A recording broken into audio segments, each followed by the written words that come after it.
When I was only 13 years old, I discovered that sometimes the people who should take care of you the most are the real enemies in your life. The story I'm going to tell you today is my story, an example of sadness and depression, but even more so of overcoming. Hello, my dears. My name is Louise Miller, but everyone knows me as Grandma Lou. I'm 73 years old, and I was born in Riverdale in the suburbs of Philadelphia in 1952. Today I'm going to tell a story that I've carried in my heart for over 60 years, something I've never told even my own children. So if you're watching me now, please leave a like on this video and subscribe to the channel, because your support gives me the courage to talk about things that even after so much time still hurt as if they happened yesterday. Before I start my story, I wanted to thank you all because we hit 20,000 subscribers this week. That's a lot of people. My goodness, to thank all of you across this great country. We're going to give away $200 at the end of the month. To participate, just be subscribed to Grandparents' Tales, hit the notification bell, like this video, and comment where you're watching from. It could be from Oregon, it could be from South Carolina, it could be from New Hampshire, it could even be from outside the US. I want to get to know all of you.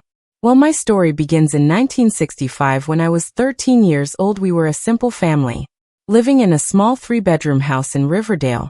My father, George, worked as a truck driver making deliveries throughout Pennsylvania. He was gone for days, sometimes entire weeks. My mother, Connie, was a seamstress and taking in clothes from the wealthy ladies in town to wash and iron. Our house always had clotheslines, full sheets swaying in the wind. I was the fourth child, the only girl after 3 boys. Anthony was 19, Joseph 17, and Robert 15. In my father's mind, having a daughter after 3 boys was a blessing from God.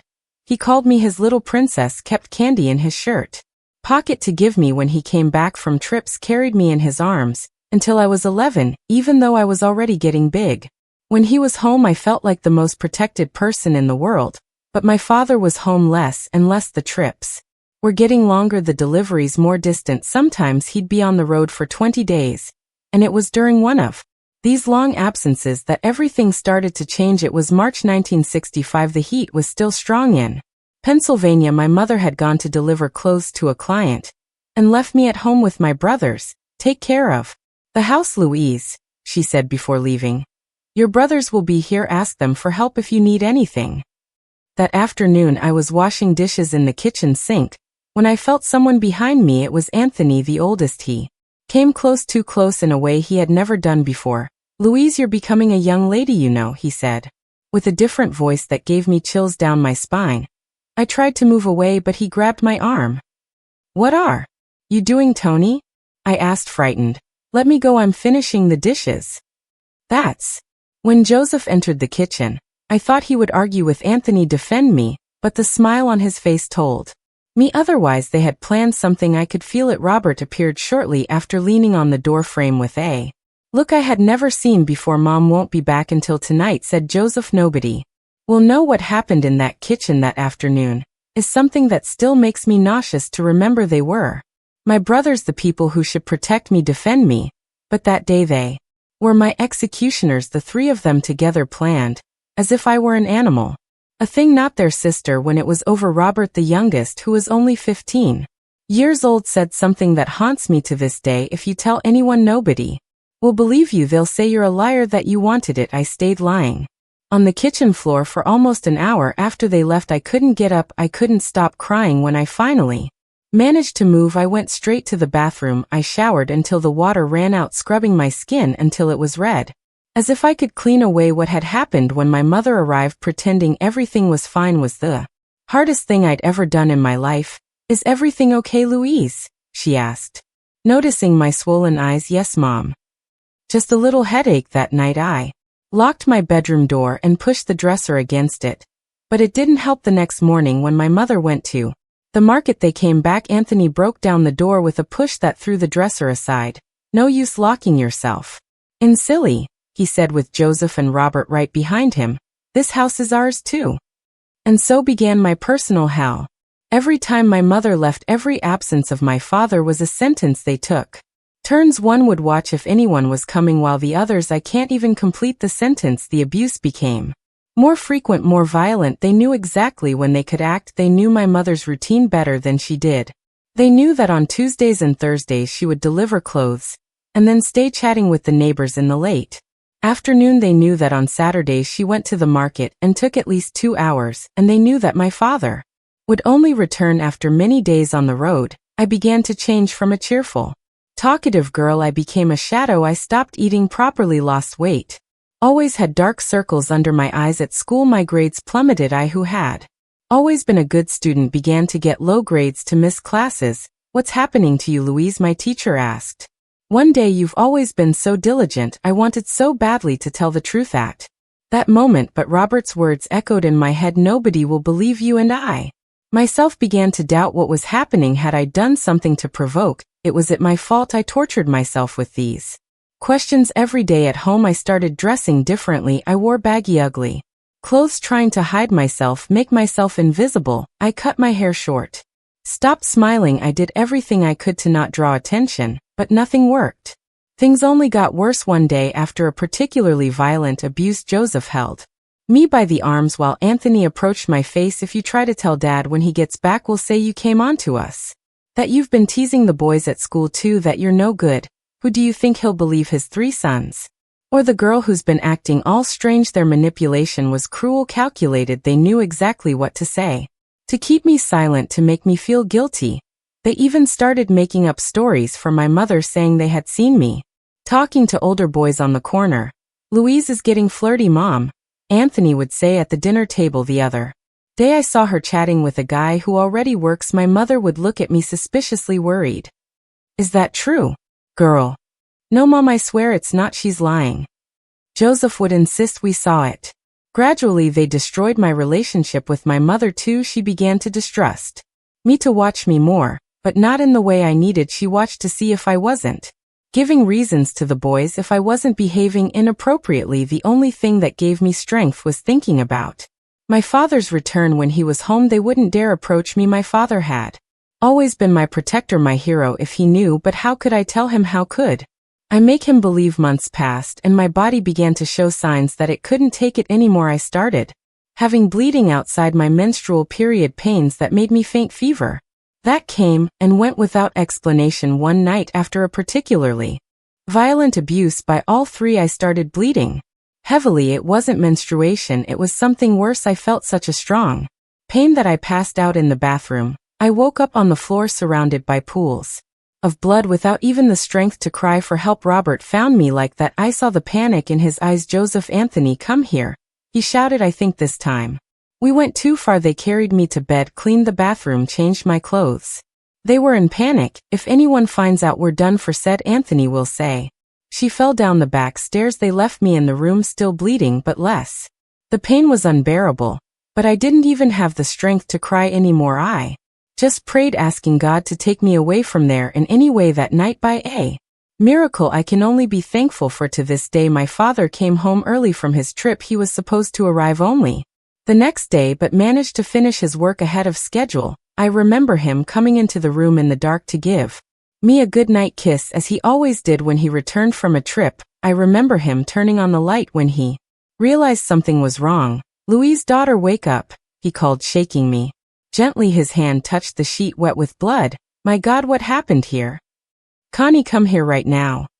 I opened my eyes with difficulty and saw my father, my hero, with his eyes full of tears and terror. I tried to smile, tried to say I was happy he was back, but I could only whisper, "Dad, help me."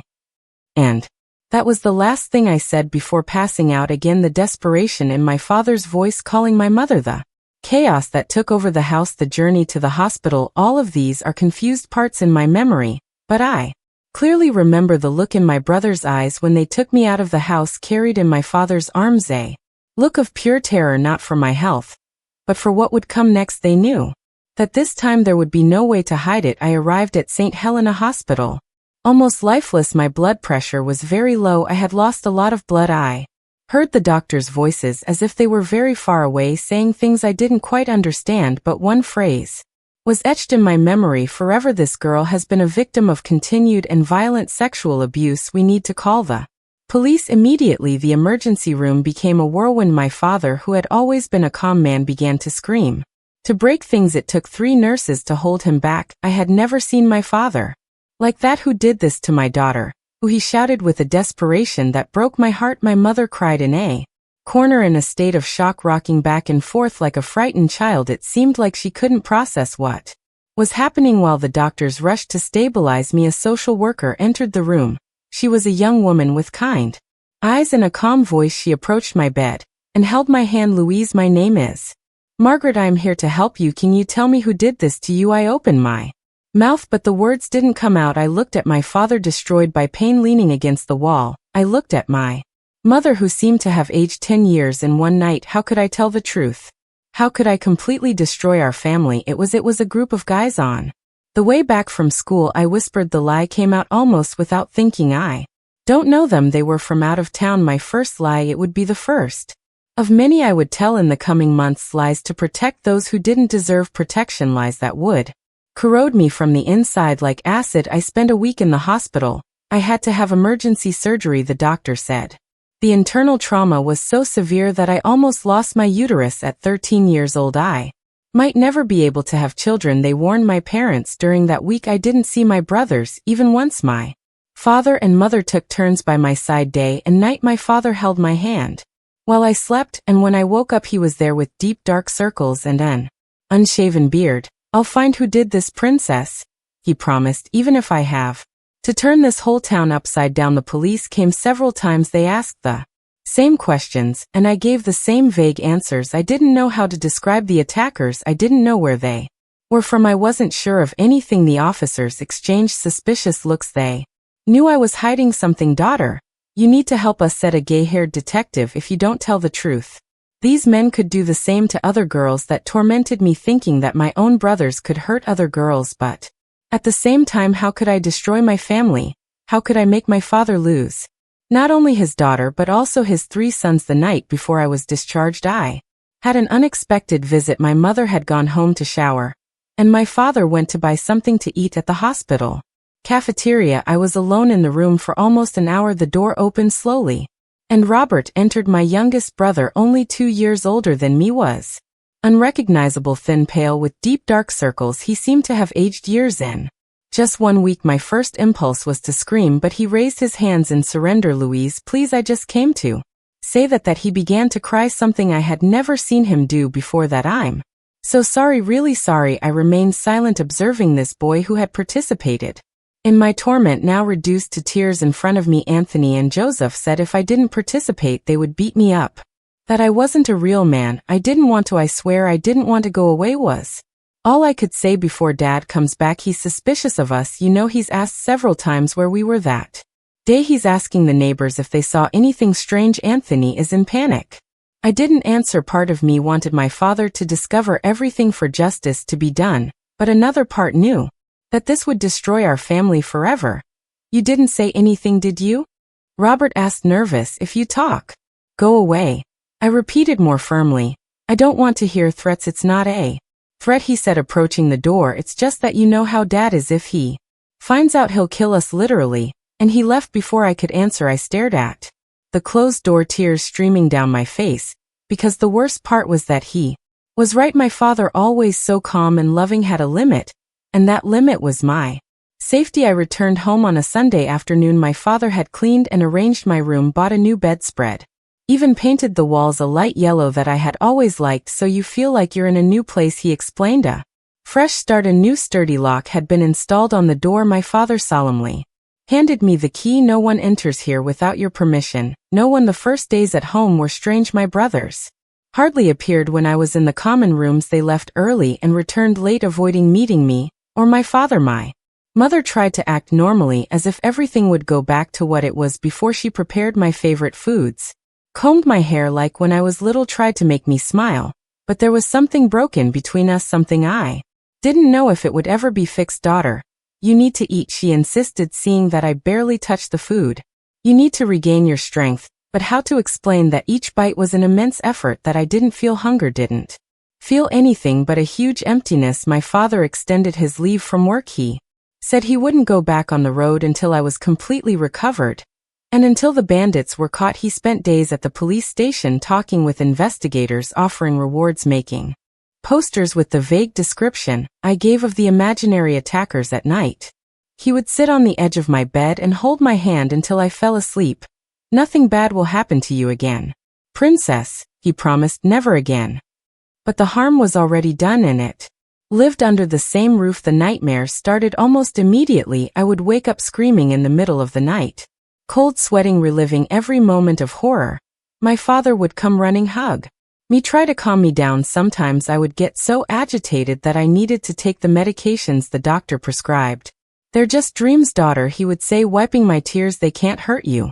But they weren't just dreams, they were memories that would haunt me for decades. At school things weren't better, although no one officially knew what had happened to me. Rumors spread like wildfire. Small towns have big ears and even bigger mouths. Look at the girl who was attacked, they whispered in the corridors when I returned to classes.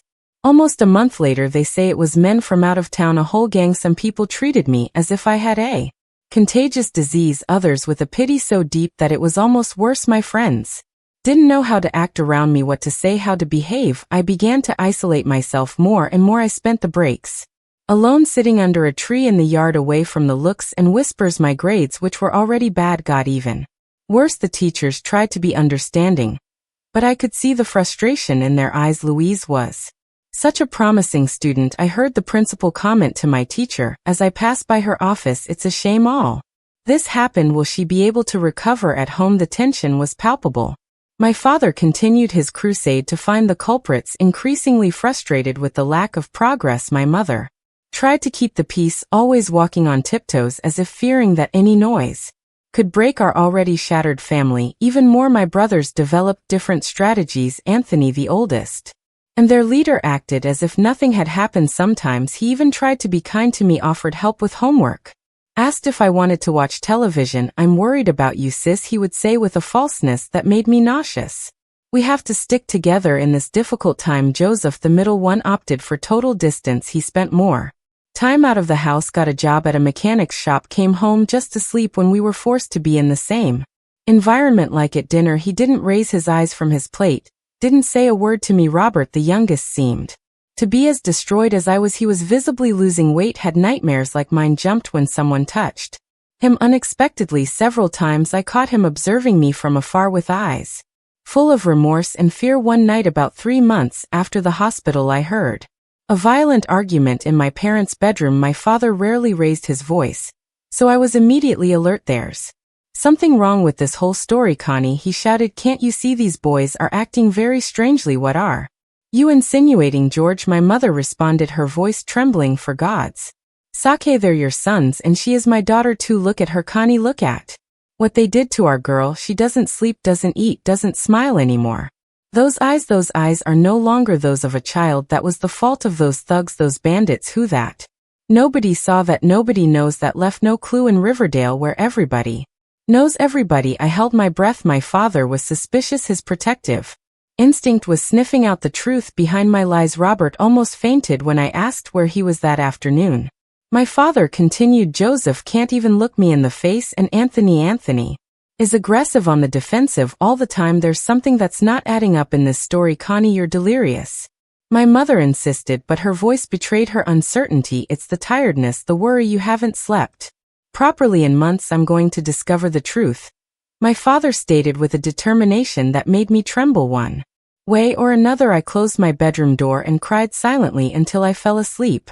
The truth was approaching like a storm on the horizon, and when it arrived it would sweep everything in its path. It was a Tuesday in June 1966, almost 4 months after my trip to the hospital. That day began like any other in this new somber routine we had established. My father left early to go to the police station, as he did almost every day. My mother was in the backyard hanging clothes on the clothesline. I was in the living room trying to concentrate on a math lesson that I couldn't understand. Anthony entered the room without making a sound. When I realized he was already sitting next to me on the sofa, I felt my entire body freeze with fear. We need to talk, Louise, he said with that falsely gentle voice he had adopted in the last few months. This situation can't continue like this. I got up immediately, ready to run, but he held my arm. Calm down, I'm not going to hurt you, he said, but his grip said otherwise. I just want you to understand something. Dad is suspicious of us. Yesterday, he asked Robert a bunch of questions, and the kid almost gave everything away. If that happens, the whole family goes down the drain. Is that What you want? I looked into his eyes, those eyes that used to be of a brother, and now were of a monster, and found a courage I didn't know I had. Let go of my arm now, I said through clenched teeth. Never touch me again. He seemed surprised by my reaction. He released my arm slowly. You don't understand, do you? If you tell the truth, Dad will kill us literally. Do you want to have that on your conscience? You didn't think about my life when you did what you did, I replied with tears streaming down my face. Why should I think about yours now? Anthony turned red with anger. He stood up, standing much taller than me. Intimidating. You're going to keep that mouth shut, he said, approaching again, or I swear that he didn't get to finish the sentence. The living room door opened violently, hitting the wall. My father was standing there holding a folder of documents, his face white as paper. Get away from my daughter, he said in a voice I didn't recognize, low, controlled, but loaded with a fury I had never seen before. Anthony took 2 steps back, raising his hands. Dad, it's not what you're thinking. My father threw the folder on the center table. Papers scattered across the floor. I recognized the hospital letter. Had I just got back from the hospital, my father said, still in that controlled and terrible voice. I went to get copies of Lewis's exams. I wanted to send them to a specialist in Philadelphia. He picked up one of the papers from the floor and held it as if it were something poisonous. Do you know what it says here, Anthony? The doctor documented your sister's injuries in detail. And do you know what else he wrote? That these injuries were consistent with repeated abuse over a long period. It wasn't a single attack, as Louise said. It was months. My father turned to me with tears in his eyes. Why did you lie, daughter? Why did you protect? Who did this to you? I opened my mouth, but couldn't speak. The words were stuck in my throat, suffocated by months of fear and shame. Dad, she's confused. Anthony tried to intervene. The doctors themselves said that trauma can affect memory. Shut up, my father roared, finally losing control. I heard the end of your conversation. You're going to keep that mouth shut. What does she need to keep secret, Anthony? What? At that moment the kitchen door opened and Joseph entered. He stopped as soon as he saw the scene in the living room, like an animal caught in the sights of a rifle. Good that you arrived, Joseph, my father said with a smile that didn't reach his eyes. I was just wanting to talk to you too. Joseph looked at me, at Anthony, at the papers scattered on the floor, and immediately understood what was happening. Dad, I can explain, he began, but my father raised his hand, interrupting him. Go call your mother, my father ordered. And then find Robert. The first want everyone in this room in 5 minutes. Joseph hesitated, clearly considering running away, but something in my father's look made him obey. He went out toward the backyard, calling my mother. My father approached me and held my hands. Louise, daughter, I need you to be brave now. I need you to tell the truth, the whole truth, no matter how painful it is. I looked at Anthony, who was staring at me with palpable hatred. I looked at the door through which Joseph had left. I thought of Robert, who was probably in some corner of the house, hiding from his own nightmares. It was them, Dad.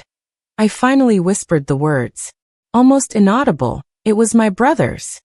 My father closed his eyes for a moment, as if he had received a physical blow. When he opened them again, I saw that something had changed in him forever. How long? He asked, his voice trembling. Since March, when you made that long trip to Ohio. 3 months, he murmured, doing the math. My God, 3 months. My mother came running into the living room with a worried face. Joseph came right behind, pale as a ghost. What's going on, George? She asked, looking at the chaotic scene in the room. Where's Robert?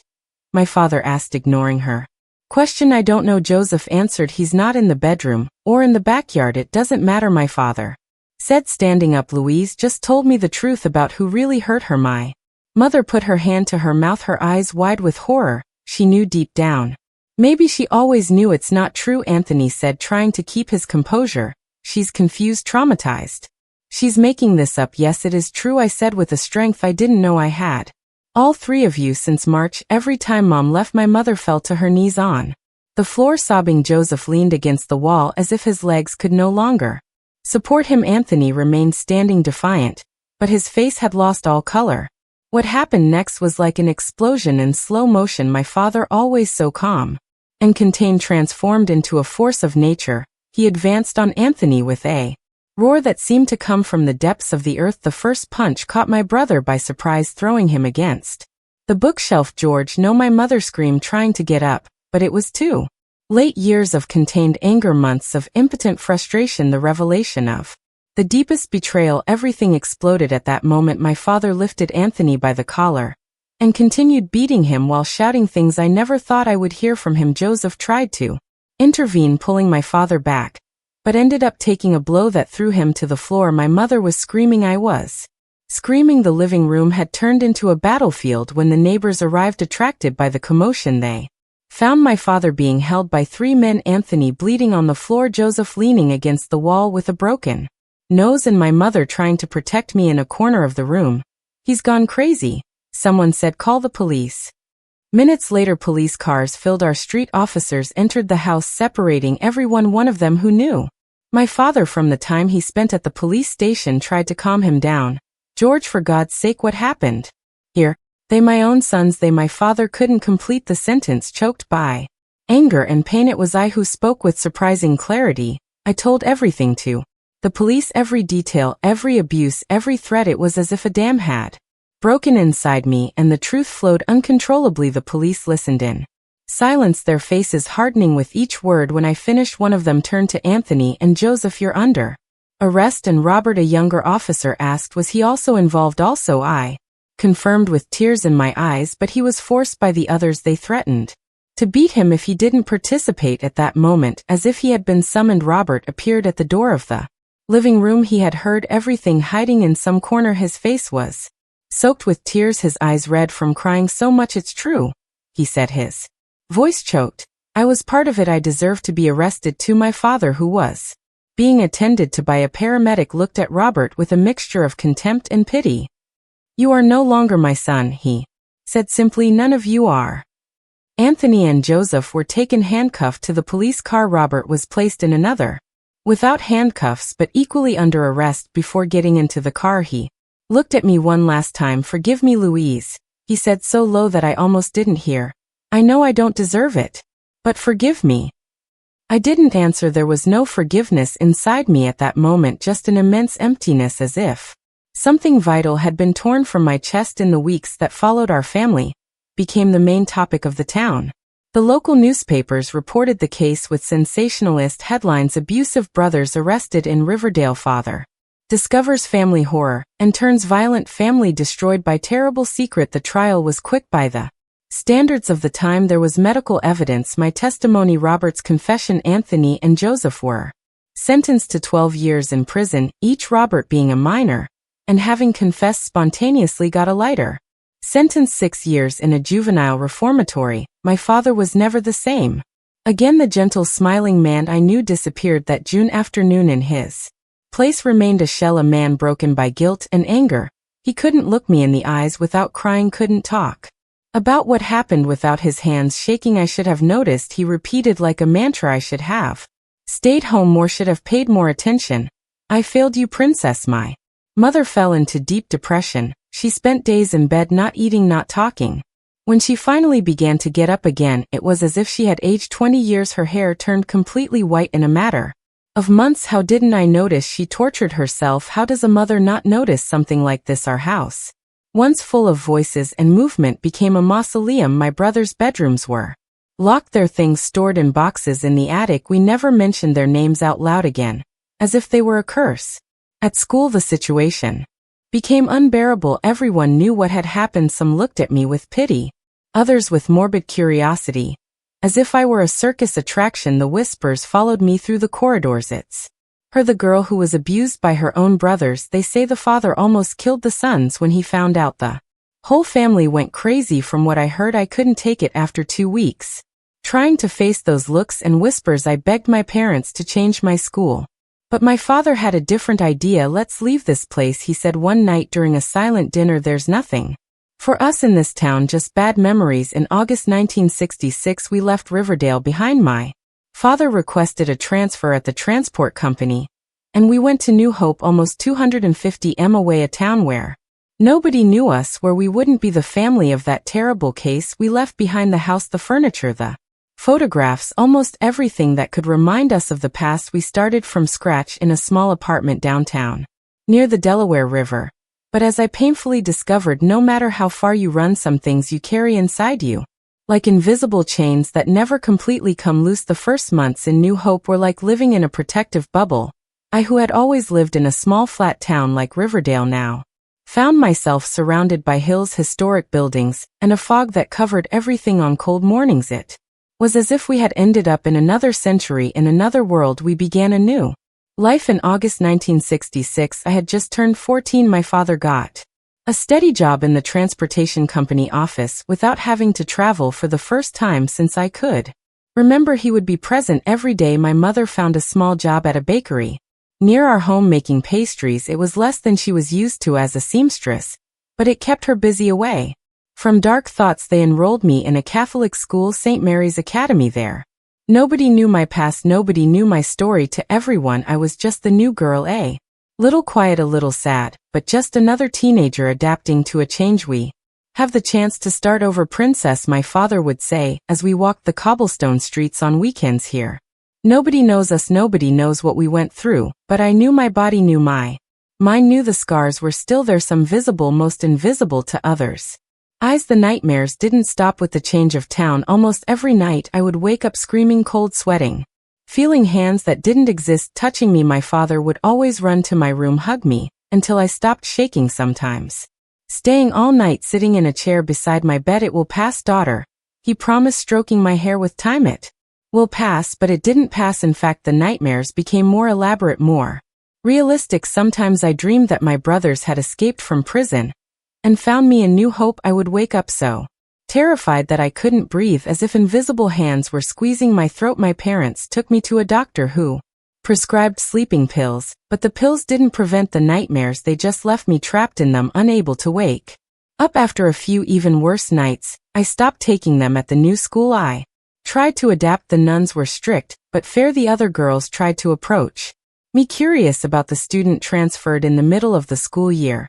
But I built walls around myself, invisible but impenetrable. You never talk about your old town, a classmate named Teresa commented one day during recess. Do you miss it? No, I answered dryly. I don't miss anything from there. What about your friends, your family? I don't want to talk about it. Soon they gave up trying to get information out of me. I became known as the weird one, the unfriendly one, the one with no friends, and I preferred it that way. Friendship meant trust, and I didn't know how to trust anymore. At home, my parents tried to rebuild some normality. My mother decorated the small apartment with flowers, colorful curtains, small objects she bought at the market. My father brought books, chocolates, anything he thought might make me smile. But there was a ghost between us, or rather 3 ghosts we never talked about. My brothers never mentioned their names. It was as if they had died, as if they had never existed, but their absence was a constant presence, a black hole that sucked all joy. At night, I would hear my mother cry softly in her room. My father would try to console her, but how do you console a mother who lost 3 sons to prison and discovered they were monsters? How do you deal with the guilt of not noticing, not protecting your youngest daughter? I should have seen it, George, she would say between sobs. How does a mother not notice something like this? It's not your fault, Connie, my father would respond with a tired voice that didn't convince even himself. They deceived us all. 6 months after we moved to New Hope, an envelope arrived in the mail. It was from the State Reformatory for Juvenile Offenders, a letter from Robert. My father was furious, wanted to burn it without opening it. My mother begged to read it. I just stood there paralyzed, looking at that piece of paper that had the power to reopen all the wounds. It's addressed to Louise, my mother said, showing my name on the envelope. She has the right to decide. My father looked at me, his eyes full of pain and anger. You don't need to read this, princess. You don't need to let them back into your life. I took the envelope with trembling hands. I didn't know what I wanted to do. Part of me wanted to tear it into 1,000 pieces. Another part wanted to know what he had to say. I'll think about it, I answered, putting the letter in my pocket. I don't know yet. I carried that letter with me for weeks in my room, at school, on walks around town. Sometimes I forgot it was there. Other times it was all I could think about. What could Robert say that would change anything? What words could heal what he and the others had broken? On a Sunday afternoon, alone in my room, while my parents had gone to Mass, I finally had the courage. I opened the envelope carefully, as if it might contain something dangerous. The handwriting was small and cramped, covering 4 entire pages. I began to read, my heart racing. Dear Louise, I don't even know where to start. Maybe by saying that I don't expect your forgiveness. I know I don't deserve it. What we did to you was unforgivable. I wake up every day In this place with the same question, how could I do something so horrible to my own sister? I won't make excuses, I won't say it was just Anthony and Joseph's fault that they forced me. Yes, they pressured me, they threatened me, but I had a choice. I could have said no, I could have told mom, dad, someone. I could have protected you as a brother should. Instead, I became your tormentor, part of your nightmare. I'm doing therapy here, the psychologist says. I need to understand why I did what I did to never repeat it. He says, I have a chance to rebuild my life when I get out of here, but first I need to fully recognize the harm I caused. And I do recognize it, Louise, every day, every night, every moment you suffered because of us. I carry this with me like a weight that never goes away. I'm not asking you to answer me. I'm not asking to return to your life. I just wanted you to know that I'm deeply sorry, and that if I could go back in time, I would have been the brother you deserved. If someday, many years from now, you feel you can give me the chance to ask for forgiveness in person, I'll be waiting, but I understand. If that day never comes, I hope you're managing to rebuild your life away from here. I hope that one day you find peace. With sincere remorse, Robert. When I finished reading, I realized I was crying. They weren't tears of sadness or anger, but something different, something I couldn't name, a confused mixture of emotions that left me exhausted. I put the letter in a drawer and never answered, but I didn't destroy it either.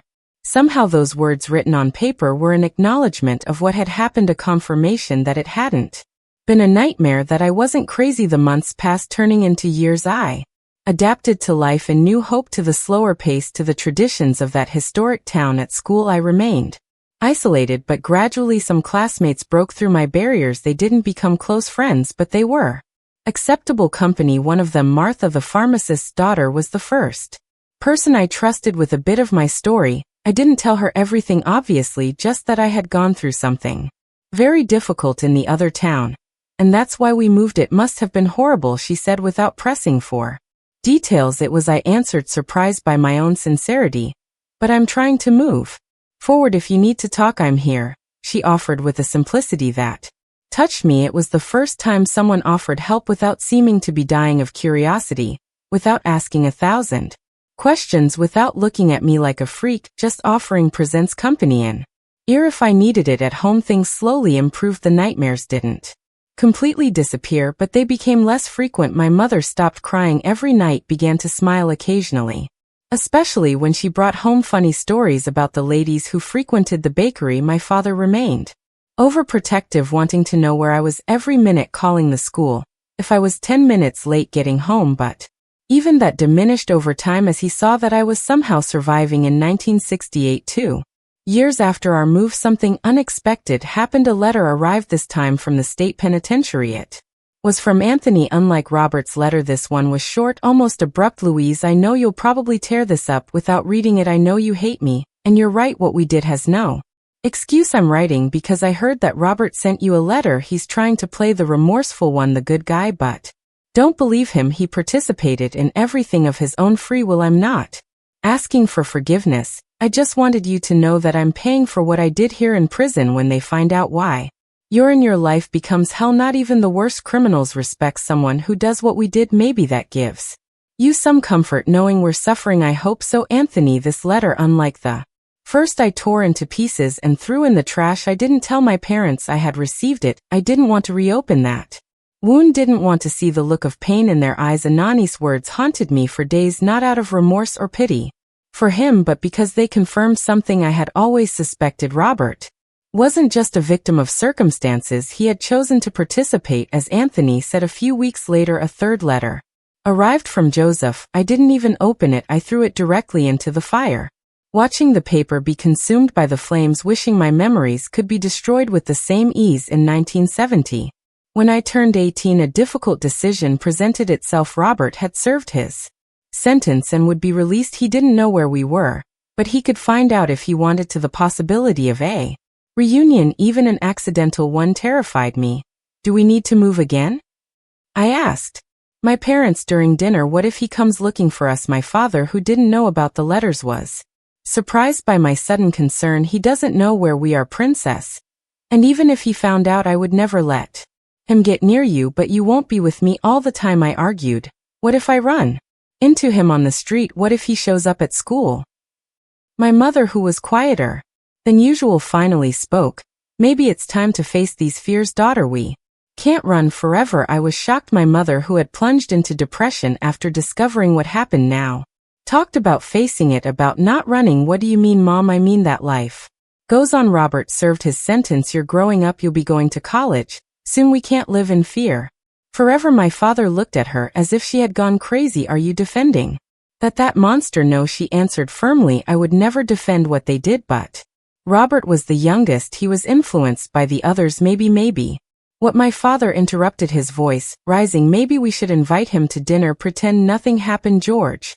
That's not what I'm saying. And you know what? I just think that living with so much hatred, so much fear isn't getting us anywhere. Look at us. We pretend we're a normal family, but we're not. We're stuck in that day, in that living room forever. That was the first time I saw my parents argue seriously since the discovery of the abuse. It was as if a floodgate had broken, releasing years of repressed feelings. Would you lose your son? My mother continued, crying now. Would you never see Robert again, not even to hear what he has to say? He's no longer my son, my father answered, but his voice had lost its conviction. None of them are.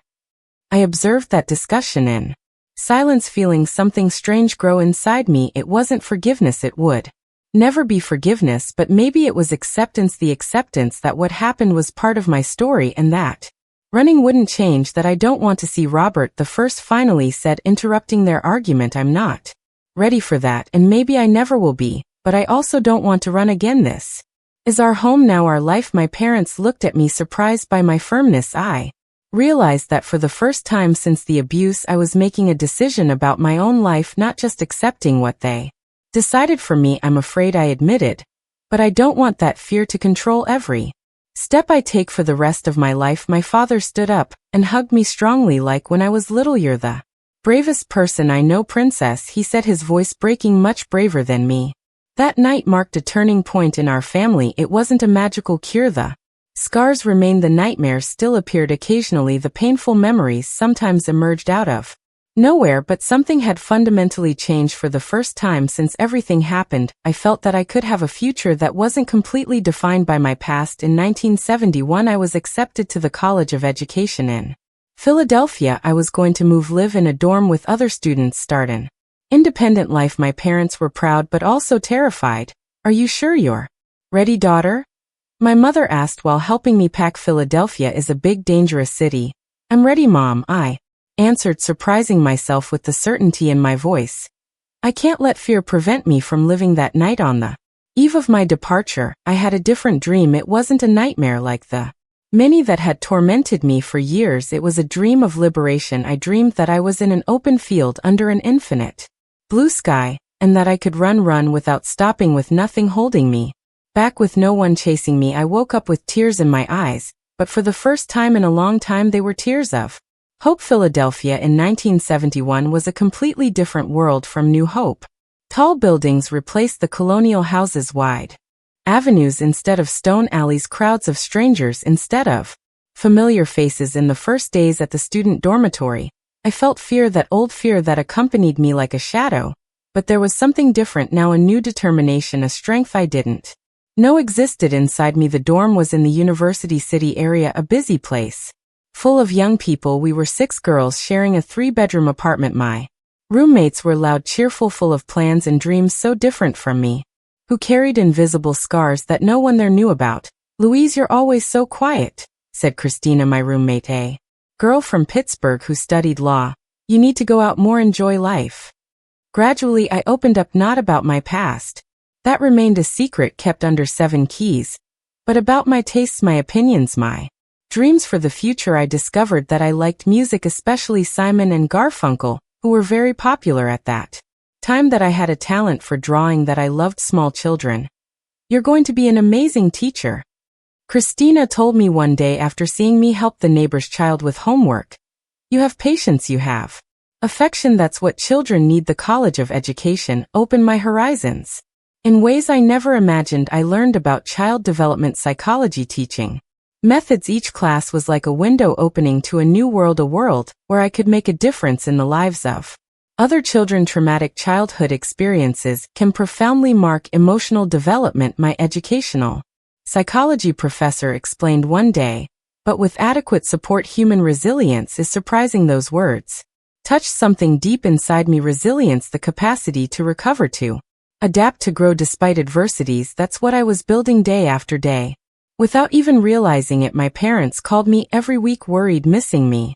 During the first holiday when I returned to New Hope, I noticed how they seemed older, more tired. My father, who had always been a strong man, now had hunched shoulders as if carrying an invisible weight. My mother, despite smiling more, sometimes had a distant look, lost in thoughts I could only imagine. Are you okay? I asked during dinner. We are, my father answered, holding my mother's hand on the table.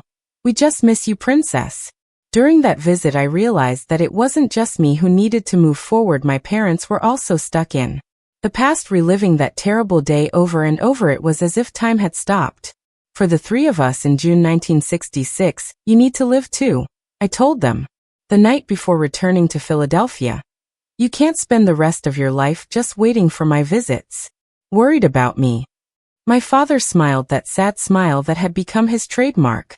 It's easier said than done, daughter.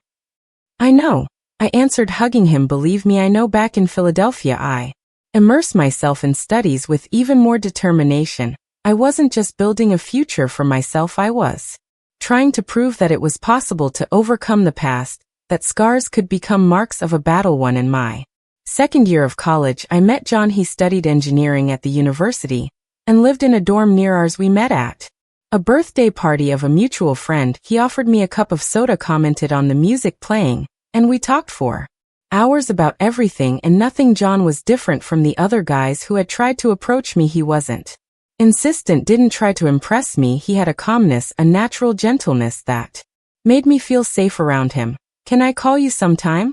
He asked when the party was ending. I hesitated. Relationships weren't part of my plans. The idea of intimacy, of trusting someone to that extent, terrified me. Just to talk, he added, noticing my hesitation. No pressure, I nodded, feeling a mix of fear and a new emotion I couldn't name. John called 3 days later, and the following week, and the next. Our conversations were simple. About books, movies, classes, the future. He never asked about my past, never forced topics that made me uncomfortable. On our first date alone, we went to the movies to see Love Story, which was a hit at the time. When he tried to hold my hand in the dark, I reacted instinctively, moving away, as if I had received an electric shock. Sorry, he murmured without insisting. I won't do anything you don't want. That phrase, so simple, so obvious, but so powerful, echoed in my head for days. I won't do anything you don't want. It was the first time someone had said that to me, who recognized my right to say no, to establish boundaries. In the following weeks, our friendship grew. John was patient, respectful, never crossed the boundaries I established. When I finally had the courage to hold his hand during a walk through Fairmount Park, I felt something I hadn't experienced in years. Peace. There's something in your past that hurt you a lot, isn't there? John asked one day while we were sitting by the Squealkill River. You don't have to tell me. I just want you to know that when you're ready, if you ever are, I'll be here to listen. I felt tears in my eyes. How did he know? How did he understand so well what I felt without me needing to explain? Thank you was all I could say. Our relationship progressed slowly at my pace. Each barrier I managed to overcome was celebrated as a victory. The first kiss, months after we met, the first time I talked about my family, albeit superficially, the first time I introduced him to my parents during their visit to Philadelphia. My father, always protective, examined him with suspicious eyes. My mother, more intuitive, immediately noticed that John was special. He has good eyes, she told me later when we were alone, eyes of someone who respects. In 1974, in my last year of college, I received news that shook my world again. Anthony and Joseph had been released for good behavior after serving just over half of their sentences. The letter informing me about this came from my former lawyer in Riverdale, who thought I should know. They don't know where you are, he assured me in the letter, and they've been forbidden from trying to make contact. Even so, the fear came back with full force. What if they looked for me? What if they wanted revenge for having been imprisoned for days? I couldn't sleep, started having nightmares again, began to see dangers in every shadow. John noticed something was wrong but didn't pressure me. He just was there, offering silent support, respecting my space. It was at this moment that I made a decision that would change my life forever. I was tired of running, tired of allowing fear to control my existence, If I really wanted to move forward, I needed to face my demons once.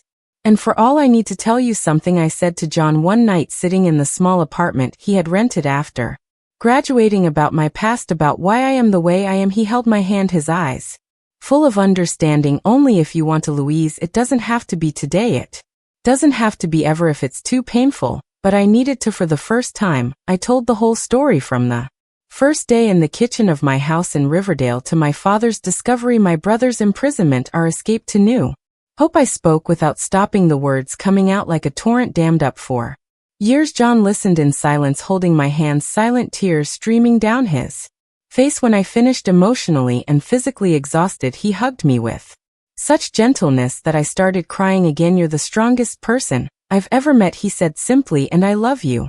Nothing you told me changes that. Nothing. That night marked the true beginning of my healing, sharing my story, my darkest secret, and being accepted, loved despite it, or perhaps even more because of it, was liberating in a way I never imagined possible. In the following weeks, with John's support, I made another difficult decision to confront my brothers. Not in person, I wasn't ready for that yet, but through letters, 3 letters, one for each of them to Robert. The first wrote about how his participation in the abuse, even being the youngest, even claiming to have been coerced, deeply hurt me. I told him how I spent years trying to understand how my own brother, whom I loved and trusted, could be part of something so horrible.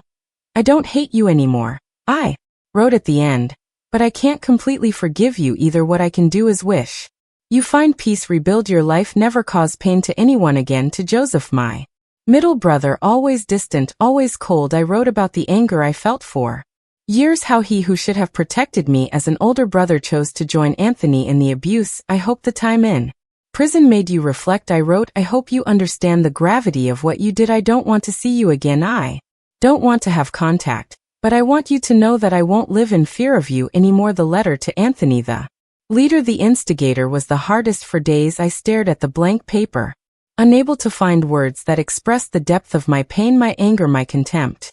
You stole my childhood, I ended up writing. You stole my innocence, my trust, my ability to feel safe. For years you controlled my life through fear, but that ends now. I'm not afraid of you anymore. You have no more power over me. I sent all 3 letters on the same day, without expecting a response, without wanting a response. It was a symbolic act, a declaration of independence. From that moment on, I would no longer be defined as a victim of my brothers. I would be defined by my own choices, my own path. In December 1974, I graduated in education. My parents were in the audience, proud smiles on their aged faces. John was by my side, clapping louder than everyone. When I received my diploma 2 weeks later, he proposed to me. I don't have much to offer besides my love, he said, showing me a simple ring, but I promise to take care of you, respect your boundaries, build a life where you feel safe and loved. I hesitated, not for lack of love. I loved John more than I imagined it was possible to love someone, but out of fear of not being able to be a complete wife, fear that my scars were too deep. What if I never can? You know, I murmured, embarrassed. What if the trauma is too strong? John smiled, that gentle smile that won me over from the beginning. Louise, marriage isn't just about that. It's companionship, it's friendship, it's building something together. The rest comes when it comes, if it comes, and if it doesn't come, we'll still have all that. We got married in March 1975 in a simple ceremony, and New Hope. It was a sunny day scented with cherry blossoms. My father walked me down the aisle, tears in his eyes.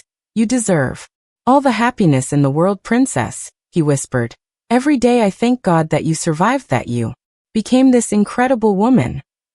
Our married life began in a small apartment in Philadelphia. John worked at a construction company. I got a job as a teacher at an elementary school. We were young in love, full of dreams. Physical intimacy was a challenge, as we expected. There were nights of tears, of painful memories, resurfacing of panic, but John never pressured me, never showed frustration. He waited patiently, loving me the way I could accept. In 1976, I discovered I was pregnant. It was a mix of joy and terror. The doctors had said I might never be able to have children due to the damage caused by the abuse, and part of me feared, not knowing how to be a mother, how to protect a child when my own childhood had been so violated. We'll manage, John assured me, holding my hand, as we looked at the first ultrasound together. Mary was born in January 1977, a healthy girl with her father's eyes, and they said my smile Holding her in my arms for the first time was like a miracle, so small, so perfect, so trusting. Of the world with no idea of the evil that could exist, I'll protect you, I promised, kissing her soft forehead. Always being a mother healed me in ways I never imagined possible. Seeing Mary grow completely trusting me showed me that I could be strong, that I could protect, that I could love without reservations. When Peter was born in 1980, and then Anna in 1983, our family was complete. My parents' age, seeing the grandchildren grow, finding in the little ones a joy I thought they would never see again. My father especially seemed to revive through them, playing, telling stories, being the loving grandfather he was always destined to be. In 1985, I received an unexpected letter. It was from Robert the First. Didn't open it immediately, left it on the kitchen table for days, unsure what to do. Finally, on a quiet Sunday while the children played in the backyard and John read the newspaper, I took courage. Dear Louise, I received your letter years ago and understood your position. I didn't expect a response, nor am I expecting one now. I just wanted you to know that your letter changed my life. Your words, harsh but fair, made me truly see the harm I caused in the last few years. I've rebuilt my life. I finished my studies, got a stable job, met a good woman who knows about my past and still accepted me. I do therapy regularly and work as a volunteer at an institution that helps children who are victims of abuse. I'm not asking to return to your life. I know that's impossible. I just wanted you to know that your words had an impact, that they didn't fall on deaf ears, and that I wish from the bottom of my heart that you have found the peace and happiness you deserve. If one day you want to respond to know more about my life now, I'll be happy, but I perfectly understand if you prefer this to be the last communication between us. With affection and sincere remorse. Robert the First showed the letter to John, who read it in silence. What do you want to do? He asked simply. I thought for a long time the wounded girl inside me wanted to tear up the letter, ignore that Robert existed. But the woman I had become, teacher, wife, mother, could see something beyond anger.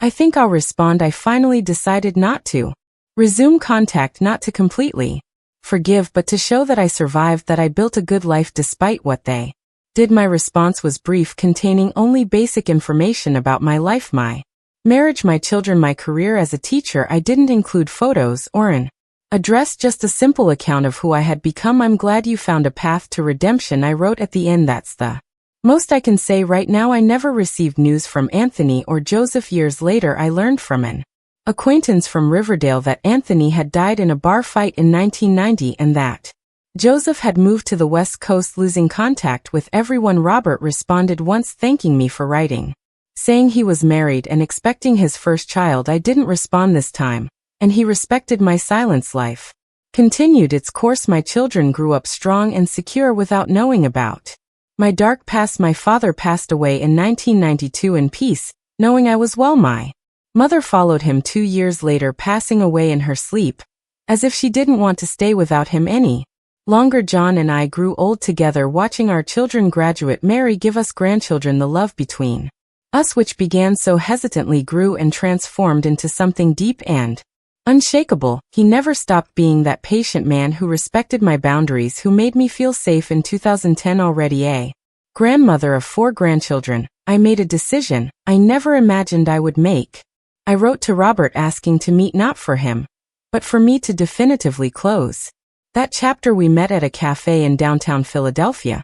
He was very different, gray hair, deep wrinkles, reading glasses. He didn't look at all like the teenager who participated in my torment. We talked for almost 2 hours about our lives, our children, our regrets. I never stopped being sorry, he said, his eyes down. Not a single day. I know, I replied, surprised to feel no anger, just a distant sadness. And I hope you never do. It wasn't a reconciliation meeting. There were no hugs, no promises to keep in touch. It was a closing meeting of definitively turning the page. When we said goodbye, he asked, were you able to be happy, Louise, despite everything? I thought of John, of our children, of our grandchildren, of the life we built together. Yes, I answered sincerely. Very happy, and that was the greatest victory, not having allowed those months of horror to define my entire existence.